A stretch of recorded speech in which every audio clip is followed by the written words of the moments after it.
కర్నూలు జిల్లాకు దివంగత మాజీ ముఖ్యమంత్రి దామోదరం సంజీవయ్య పేరు పెట్టాలని రాజ్యసభ మాజీ సభ్యులు కాంగ్రెస్ సీనియర్ నాయకులు హనుమంతరావు డిమాండ్ చేశారు. కర్నూలులో మీడియాతో మాట్లాడుతూ దామోదరం సంజీవయ్య 53వ వర్ధంతి సందర్భంగా దామోదరం సంజీవయ్య స్వగ్రామం పెద్దపాడును కాంగ్రెస్ నాయకులు సందర్శించారు.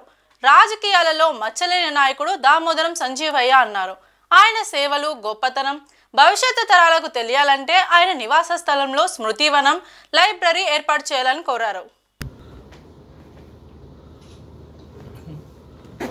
సంజీవయ్య గారి 53వ వర్ధంతి సందర్భంలో నేను రావడం జరిగింది. నిన్న అక్కడ మీటింగ్ కూడా పెట్టడం జరిగింది. అంటే అక్కడ స్టాచ్యూ పెట్టారు. దామోదరం సంజీవయ్య పార్కు కూడా వచ్చారు. అప్పుడు జన్మదినాన్ని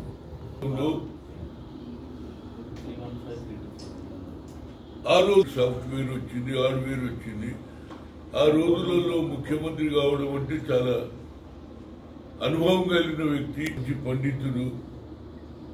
ఆ రోజులలో ముఖ్యమంత్రి అయ్యాడు. 2 సార్లు ఏఐసిసి అధ్యక్షుడు అయ్యాడండి. అది ఆయన గొప్పతనం. ఫస్ట్ చీఫ్ మినిస్టర్ గుడిసే ఫైనల్ గా వారి అత్తగారి ఇంటి దగ్గర బోయినపల్లి దగ్గర బోయిగూడ దగ్గర పెట్టడం. 72 I was whole night I was there.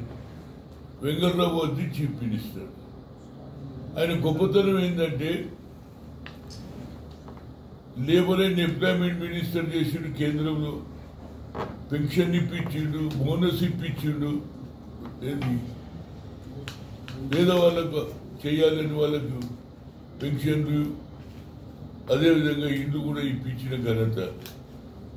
అయితే ఆయన చాలా మందికి తెలియదు.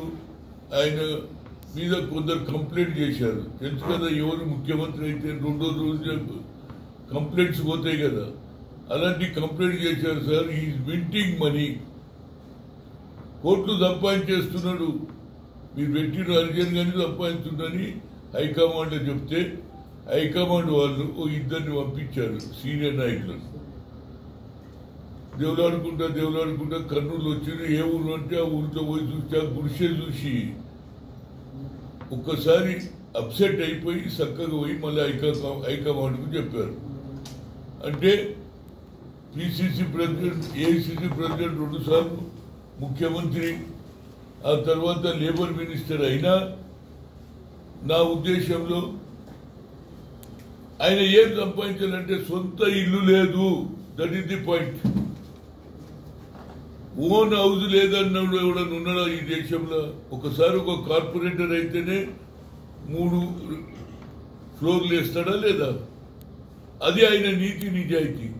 చదువుకున్నాడు, కేంద్రంలో మంత్రి చేశాడు, 2 సార్లు రాష్ట్రానికి ముఖ్యమంత్రి అయితే సంపాదించాడంట. అది అంటే ఆ రోజులల్లో ఆలోచన ఏముండే అంటే రాజకీయాలల్లో సామాజిక న్యాయం, ప్రజలకు సేవ చేయాలనే ఆలోచనతో వచ్చినటువంటి వ్యక్తి ఆయన. మహాత్మా జ్యోతిరావు పూలే చదువుకుంటేనే భవిష్యత్ అన్నాడు. అదేవిధంగా బాబాసాహెబ్ అంబేద్కర్ చదువుకొని బ్యారిస్టర్ ఈ దేశానికి అదే కోవకు చెందినటువంటి వ్యక్తి అనేది నా ఉద్దేశం. ఎందుకంటే ఆయన సింపుల్ సిటీ చూడు, ఇన్ని పదవులు అనుభవించి సొంత ఇల్లు లేనివాడు ఎవడన్నా ఉన్నాడా? కనుక ఆయన నీతి నిజాయితీ కలిగే వ్యక్తి. ఆయనకు న్యాయం జరగాలనేది నాకు ఒక తపన, ఆలోచన. దానికి అందరూ ఏకీభవిస్తున్నాం. నా ఉద్దేశంలో నేను చంద్రబాబును కూడా కలిశాను, అదేవిధంగా పవన్ కళ్యాణ్ కూడా కలిశాను. అంతకుముందు ఏమన్నారు, ఆ శృతి భవన్ కట్టాలి, ఆ గుడిసె ప్లేస్ లో ఓ శృతి భవన్, ఒక లైబ్రరీ పెడితే వచ్చే తరం వారికి, అంటే వచ్చే జనరేషన్ కు తెలవాలి. Everybody seeking it is the business.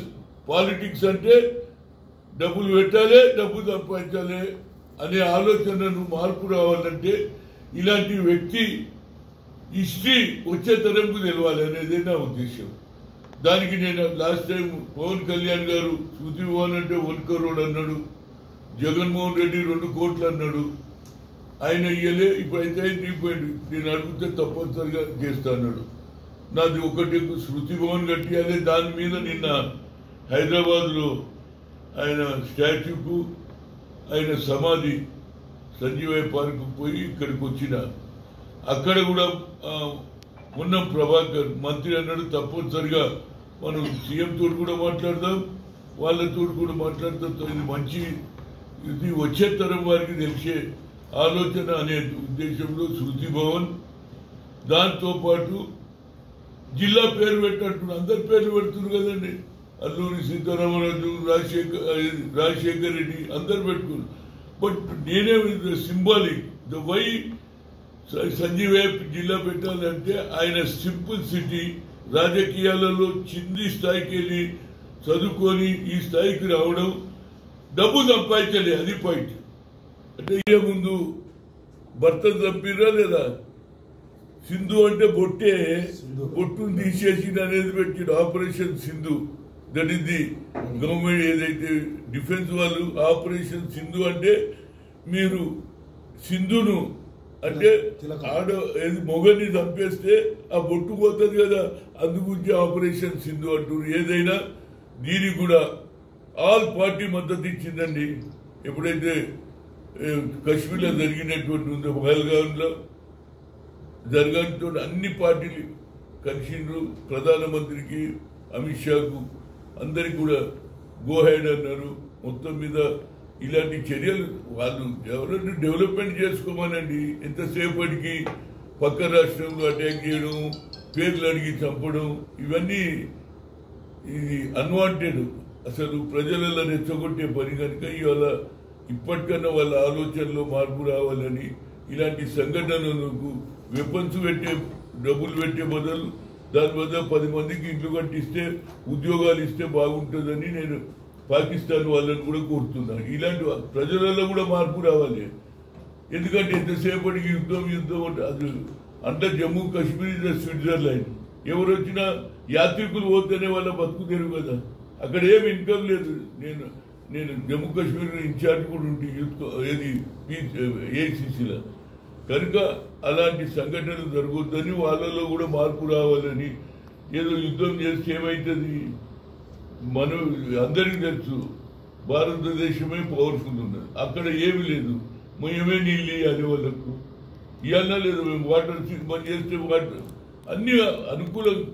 పక్క స్టేట్లు ఫ్రెండ్షిప్లో ఉంటే 2 ప్రాంతాలు బాగుంటాయి అనేది నా కల్చర్. దాన్ని ఆలోచన చేయమని కోరుతున్నాను.